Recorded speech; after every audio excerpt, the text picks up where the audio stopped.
రాజుల కత్తులకు ఎదురు నిలిచిన ధైర్యం, ఆత్మగౌరవం కోసం ప్రాణాలిచ్చిన త్యాగం, అది చరిత్ర రాసిన పోరాటం. మేడారం గడ్డపై వెలిసిన అద్భుతం, అడవి బిడ్డల ఆరాధ్య దైవం, మా సమ్మక్క సారలమ్మల వీరత్వం.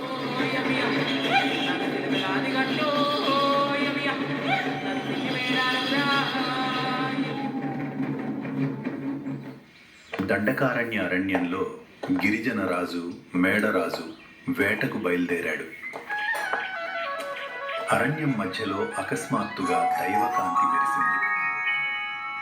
అయ్యా, అదేం కాంతి? ఇది మామూలు కాంతి కాదు, దైవ సంకేతం.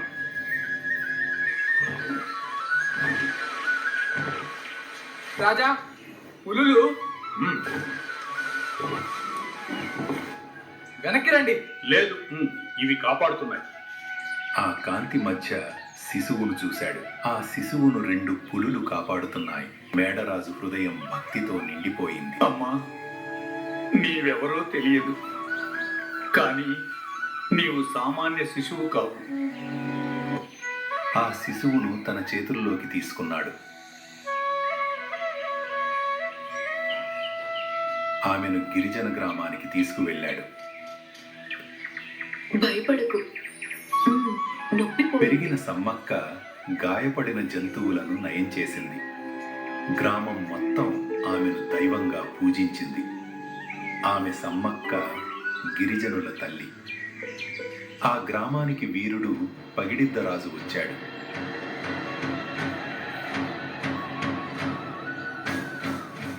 సమ్మక్క పగిడిద్దరాజు వివాహం జరిగింది. వారికి సారలమ్మ, నాగులమ్మ జన్మించారు. వీరుడు జంపన్న పుట్టాడు. ఆ కుటుంబం గిరిజనుల ఆశగా నిలిచింది. కాలం మారింది, కరువు మొదలైంది. ప్రజలు ఆకలితో అలమటించారు. ఆ సమయంలో కాకతీయ పన్ను వసూలుదారులు వచ్చారు. కానీ వారు అన్యాయానికి తలవంచలేదు.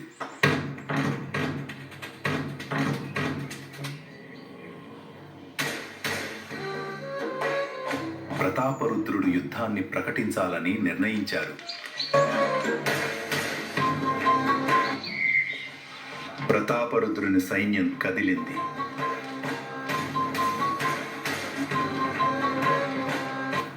గిరిజనులు యుద్ధానికి సిద్ధమయ్యారు.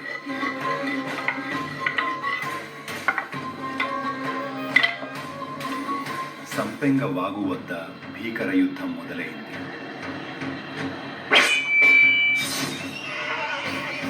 పగిడిద్దరాజు వీరత్వం చూపించాడు.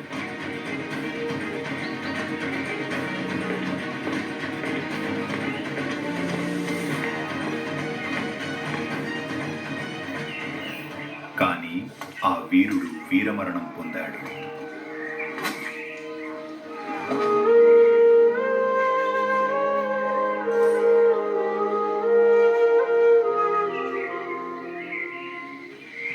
సారలమ్మ, నాగులమ్మ యుద్ధదేవతలయ్యారు.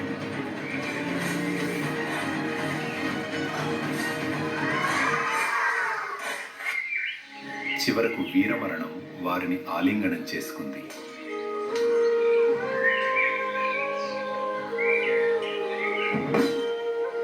జంపన్న చుట్టూ శత్రువులు ముట్టడించగా జంపన్న కత్తితో గాయపడ్డాడు. గాయపడిన జంపన్న వాగులో దూకాడు. ఆ వాగు వీరుల రక్తంతో ఎరుపెక్కింది.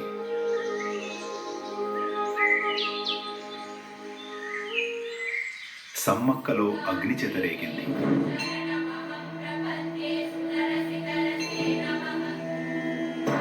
ఆమె దేవతగా మారింది.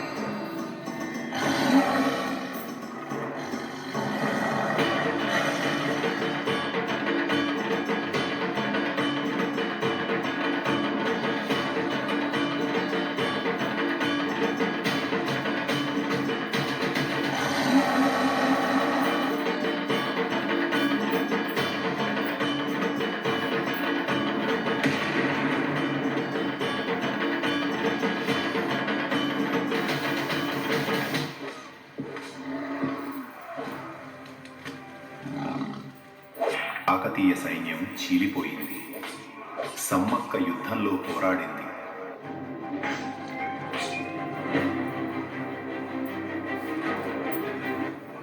కానీ వెనక నుంచి ఘాతుకం జరిగింది.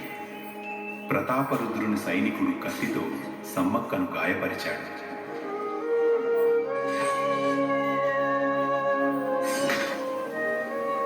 గాయపడిన సమ్మక్క చిలకలగుట్ట వైపు నడిచింది.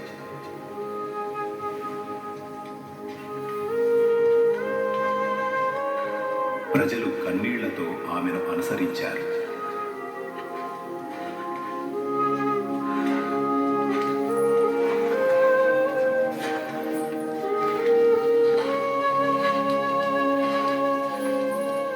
అక్కడ ఆమె దైవంలో లీనమైంది. వెతకగా అక్కడ కుంకుమ భరణి మాత్రమే మిగిలింది. అలా ఆమె దేవత అయింది. ఇదే మేడారం జాతర, గిరిజనుల మహావిశ్వాసం.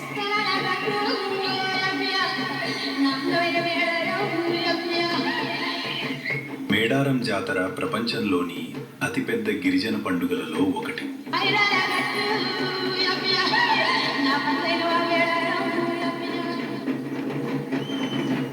ఇది 2 ఏళ్లకు ఒకసారి జరిగే 3 రోజుల పండుగ.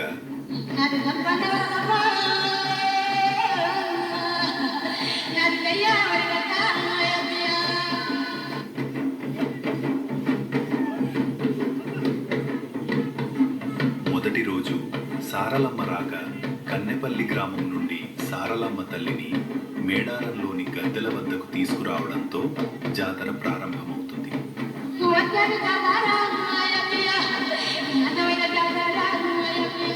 ఇదే రోజు గోవిందరాజు, పగిడిద్దరాజులను కూడా గద్దెలపైకి తీసుకువస్తారు.